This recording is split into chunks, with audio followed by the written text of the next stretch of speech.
Hey, thanks for joining me. Do any of you remember this pile of garbage? Or maybe it was amazing. I don't know. I only ever collected this one book. I forgot that I had it. Once again, I'm digging through all my stuff. And I find stuff that I've picked up. I'm like, well, this would be good for the channel. You watch my channel. I've said it often. I'm just a broken record here.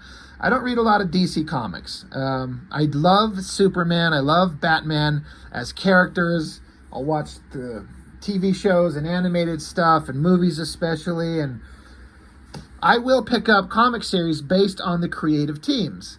I tend to not pick up just the regular running Superman or Batman titles or anything like that. But you put a creative team on it, you got my interest. I've been more than impressed by a million different Frank Miller things, like all of us. And John Romita Jr., I'm a fan of his art. I know he's kind of polarizing to some people. Some people love him, like me, and some people just kind of don't get it and can't stand him. For me, John Romita Jr. was kind of one of those artists that's similar to Mike Mignola in as much as when I first saw his work when I was a lot younger, I did not like it. I did not get it. But then as time went on, I started to really appreciate what he could do. And I became a really big fan. And then, for whatever reason, probably just creative kind of interests, Romita Jr. had been working for Marvel forever. He'd done a bunch of X-Men work and tons of Spider-Man work. And it was a big deal. He was going over to DC Comics. It was a big deal. It was a big get for DC Comics to get John Romita Jr. And what's the first thing? Okay, I'm going off memory. I did not bother to look this up, but I think this was the first thing he did when he went over there. Correct me if I'm wrong. If it's not the first thing, it's one of the first things. But, he goes on to draw Superman with Frank Miller writing. I'm like, okay. I like Superman. I like Frank Miller. I like John Romita Jr. I like Danny Meeke as inker, and I like Alex Sinclair as one of the best, if not the best, colorist in modern comics today. This book fucking sucks. Why? I mean, that's me just being a little hyperbolic, a little dramatic, because that's how I am. It just feels like such a profound waste of time and energy, and it just pisses me off. We'll get into the guts of it. Starting with this cover, I believe it's supposed to portray Superman, Clark Kent, as a very young version of himself. Not necessarily adult Superman, which I guess is the reason for these skinny, gangly legs. I hate everything about the lower body on this figure. It looks very John Romita. It's got his style and everything that he does. And like I said, I like his artwork. I didn't like it when I was younger, but then I grew to enjoy it. I was loving his Spider-Man work, and I grew to appreciate how he drew. And he's an absolute master of storytelling. And, just meaning that when you flip it open, anybody, even the person who doesn't read comics, could follow the story because the storytelling is so clear. He's so good at it. But he's got some kind of weird anatomical things that he does, and that's fine. It's kind of a style thing, but it went off the rails with these legs. This is terrible. This bottom half of the figure does not fit the top half of the character. I think the face, come up close on it, that's about as good as a, strong Superman face as I've ever seen in his style. The upper body's kind of fine. But then you get down to these legs and it just sucks. And this book itself as well, if you look, like here's a regular size comic. It's taller and a lot wider. So it's some kind of like special format, but it makes it kind of a bitch to store when you've got comic boxes that are one kind of size and they throw in this fucking thing that's taller and wider. So if you're going to put it in a bigger book, I get that the point is to make it stand out and be unique and special. Okay, I'm on board with the unique and special format. It's DC's Black Label. How long did that last? What other books were there? I don't remember. I just remember there was a big deal about this. This was, if I remember correctly, 2019. So, a couple years ago, very Frank Miller designed S. I'm not a fan as much as, like, I think the other basic designs of the Superman S, which is basically the same thing. It's like the diamond shield and then the S in it, but I don't care for that version of it, but it's fine. But this better be like an amazing thing. And holy shit, decompressed storytelling. Sometimes it works perfectly and sometimes it just pisses me off. But what do we get in here? Well, before we get into it, story and art. Frank Miller, John Romita. That should be amazing, right? These guys did, was it Daredevil Year One? Am I remember that correctly? It's one of those books that I still have never picked up, and boy, do I want to get that. And I think it was Klaus Janson inking. Again, correct me if I'm wrong on that. I feel like John Romita's best work, John Romita Jr., his best work, inked by Klaus Janson, I think. But Danny Miki on inks. We'll get to that in a minute. But Frank Miller and John Romita, like, that's a powerhouse team. Frank Miller either nails his projects flawlessly and perfectly, and they're incredible. Though, when was the last time he had an outstanding work? I mean, the man's getting old, and sometimes the magic is just gone. Like, I'm sorry. And he's just writing his name in his past works. Like, there's no denying Sin City and his Daredevil work and The Dark Knight and his work on Batman and things like that. Like, it's all brilliant, and it's just as good as everyone says that it is. But sometimes that magic only lasts for a short while, and it's not the same anymore. But Danny Miki, incredible inker. As far as I understand, he got to start inking Liefeld on some Youngblood shit back in the 90s. I believe that's where he got his start. And he's just gone on to be one of the best inkers ever. The sharp, clean, crisp, powerful line. And John Romita Jr.'s got a big, chunky, blocky art style. So it's a really interesting combination. I wasn't sure how well that would work. I'm also thinking this is not the first time Miki has inked over John Romita Jr. Didn't that Eternals series from Marvel? Again, somebody can clarify. There was that Eternals series. I think Neil Gaiman wrote it. But I think Danny Miki inked that. And it gave a much sharper, kind of crisp version of John Romita's pencils that I wasn't used to as compared to when Klaus Janson, I believe it was, inking him. Anyway, we'll see what that looks like in here. And Alex Sinclair, I mean, he inks colors over Jim Lee almost exclusively, I think. But so a fantastic colorist. But we'll talk about the art in here. But basically, my problem with this entire book is it's just a slight variation on shit we've already seen 1,000 times over. But this is Superman Year One, so do we need a Superman Year One? Is it just because, I mean, Frank Miller wrote Batman Year One, right? That's another one of his great works. So Frank Miller, back in the day when the magic was just flowing out of him, does Batman Year One. He does basically the first Batman story, like the premier, like, ultimate first Batman story, Year One, and then the last Batman story, The Dark Knight. He does, like, the beginning and the end of the character. So they're like, well, why not have Superman? Let's give him a Year One, and we'll get John Romita Jr., the guy who worked with him on Daredevil. It sounds like, on paper, it's brilliant. But I read this thing once, and this is just book one. When this was over, I was done. I'm out. I'm done. Fuck you guys. Why? It's just shit we've already seen. Again, it's adding little bits of sort of new stuff to give it a unique new spin. But how many times do I need to see Krypton exploding and Jor-El and whatever the fuck his mom's name was, putting the kid into a rocket ship, sending him to Earth, and getting picked up by the Kents and getting raised on Earth? You want to get the best Superman Year One comic book? Go get the Jeff Loeb, Tim Sale For All Seasons. That is a perfect book. Flawless. I've reviewed the first two on my channel. It's been like a year. I never did get to 3 and 4. I think the first two are kind of the best, and I've always been intending to get to the last two. But it's a simplified version of Clark Kent's early years in a way that works 1,000 times better than this fucking bullshit here. Now, there's nothing wrong. Storytelling's fine, art's fine, color's fine. The story, I guess, is fine. It didn't stand out. It's just I've seen this.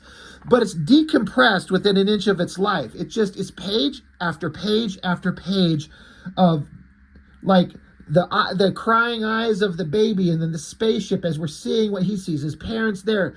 Krypton's exploding. They're vaporized. He's launched into space. We see a reflection on the glass of the scared child as the text explains the vastness of the universe that he's going to travel through. And it keeps fucking going. There's space and stars, and he's traveling towards Earth, and he enters its atmosphere. And, you know, we've seen all this. Why do we need to be told again? Oh, well, now he's inside the ship, I guess. He wakes up. He's not quite a baby. He's more like a toddler. But I guess that, you know, in the Christopher Reeve Superman, when he pops out of it, you know, he's basically this age. But yeah, we got Jonathan Kent finding baby Kal-El, looking down on him. You know, John Romita Jr.'s art. It certainly looks like a kid, but it's, I don't know. It's not my favorite kind of version of a kid. Again, if you just look at this in terms of like pure storytelling, every shot, every angle is clear and easy to read, and you can follow everything. I'm going to bring up this panel close. If you're very familiar with John Romita Jr.'s artwork, it's kind of hard to kind of explain, but this Danny Meeke inks is this hyper fine, thin, I'm guessing like Hunt 102 kind of technique, I'm guessing. It's interesting because it looks very much like John Romita Jr. It looks like his artwork, but it's different than what I've been used to. And I like it. I think it actually works. Danny Meeke is an absolute master, and he works really well on top of John Romita. But again, I'm just like, we're how many pages into this book, and this just shit we've already seen. Why do we need to retell this story? There's been year one type stories, not called year one, but like, again, Superman for All Seasons kind of goes over all of this in a much better way, a little bit quicker and simpler, but way more emotionally effective in my opinion. But yeah, Jonathan Kent brings home the kid to Martha, and then she's like, oh my God, it's a baby. What is this? She's like, Jonathan, wherever could this boy have come from? And he says, maybe that don't just matter, my love. Maybe all that counts is where he's headed. Like, okay, I appreciate the idea, the concept of this super powerful alien god, even though these two don't know that, raising this boy in a perfectly happy, simple American, farm life in a small town, to raise him to have like the good-natured heart and soul that Superman requires to be the hero that he will become. It's all there, and I like the idea. I don't have any problems with it all, but it's just we've seen this shit, and then it goes on forever. Like, you know, showing him as a kid, he's jumping away, like his powers are manifesting, so they got to go pick him up, and they're feeding the kid, and he gets fed some hot food, and that kind of triggers his eye lasers to kind of set the curtains on fire. So they're setting up the idea of his powers manifesting, and it's difficult to keep them under control. He's a cute kid. He's running around with this dog. There's a whimsical kind of happiness in his eyes. He's jumping around. The color on this page, very vibrant. I like that a lot. I still, not a huge fan of Romita Jr.'s kid faces. It works. It looks like a kid, which is a step above a lot of artists, but not my favorite. God, I love the coloring on this panel here. So good. Anyway, but again, it just keeps going, and he's asleep in his bed, and he can hear things. He can hear frogs croaking, and crickets chirping, and owls making noise, and it's driving him nuts. Yes, I know, we've been through all this. He's playing catch with Dad, and it's just all these elements. He's in high school, or, Smallville High School, so now he's in class, and he's got to interact with kids his own age, go through puberty and adolescence, and deal with fucking asshole kids in school. But again, all the drawing is great. I don't know how John Romita Jr. It feels like this guy can draw anything super quickly, and like there's not a single like costumed spandex wearing superhero punching a monster in the face in all of this book. Like, how many pages have we gone through? And it's just like mundane everyday stuff. That's fine. It's all well done, but I'm just like, it just keeps going. And I started to get a sense of what this thing is. I'm like, oh God, it's just going to be nothing but, it's just Smallville, like the TV show. It's just the growing up of the kid. It's the first part of the Christopher Reeve Superman. We've seen this stuff. Do we need to dedicate this massive, oversized, overpriced book to telling Frank Miller's version of this story? Do we need to do this? See how it just keeps going? It's all character development. Like, I respect what they're doing. I was like, God damn it. Beautiful colors. I love it on this so much. Lots of just kid figures, heads talking. Just keeps going. He runs into Lana Lang and the first love of his life. And, you know, I think most of us know what it's like the first time. Like, it's one thing to run into a girl as a kid, as a boy. That's all I can speak of, because I'm a boy. Or at least I used to be. Where, like, you suddenly started realizing you're interested in girls.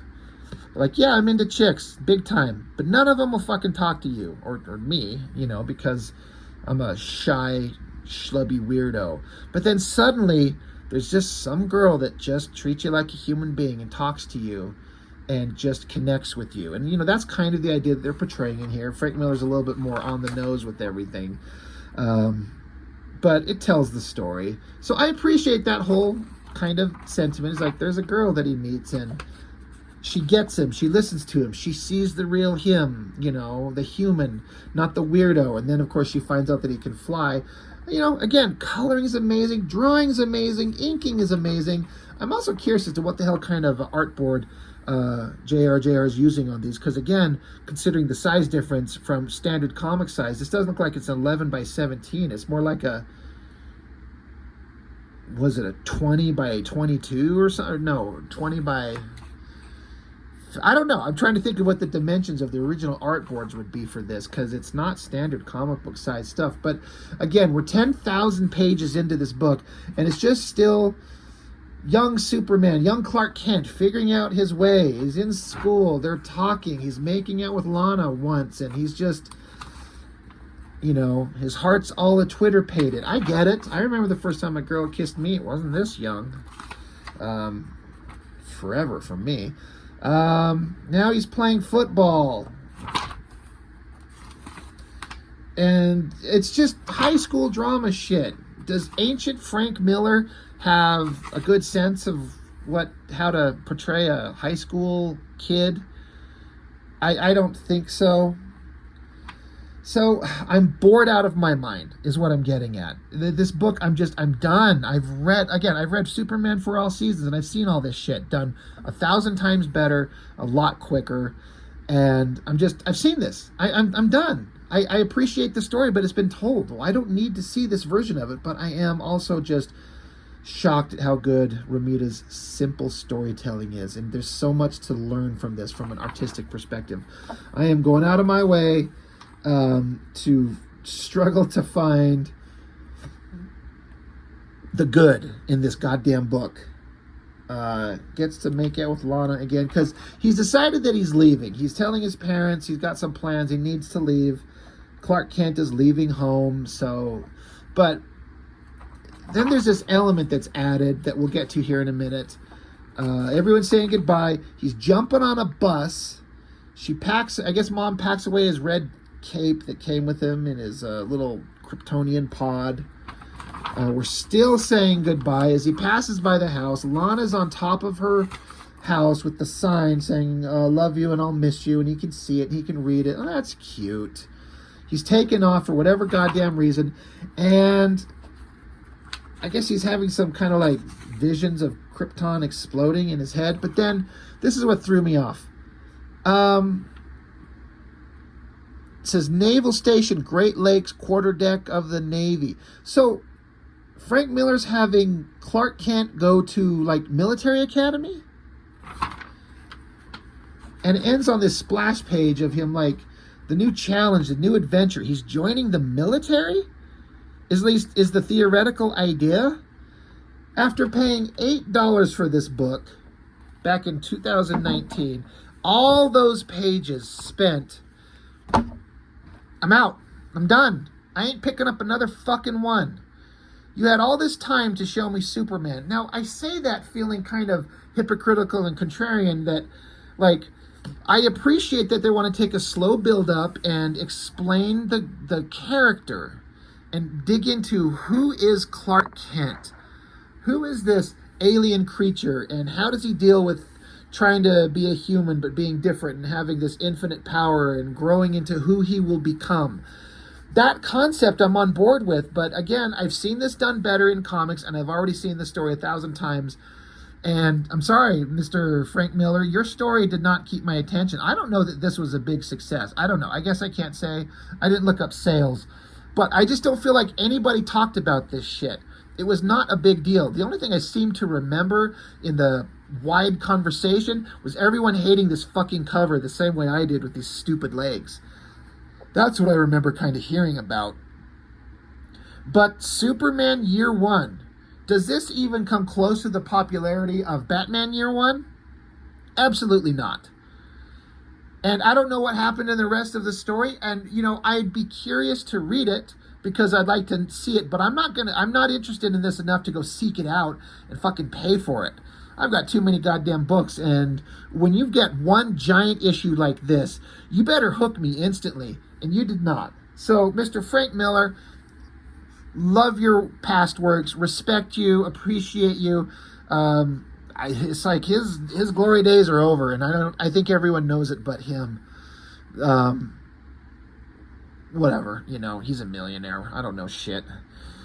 It's just profoundly disappointing, this thing, and I'll probably never look through this book again, never once. This is it. So why even keep it? I got to start clearing out some of my comic books anyway, but I'll get rid of this thing. Anyway, yeah, that's it. Frank Miller, John Romita, Superman Year One. It sucks. Sucks my balls. Thanks for joining me. Bye.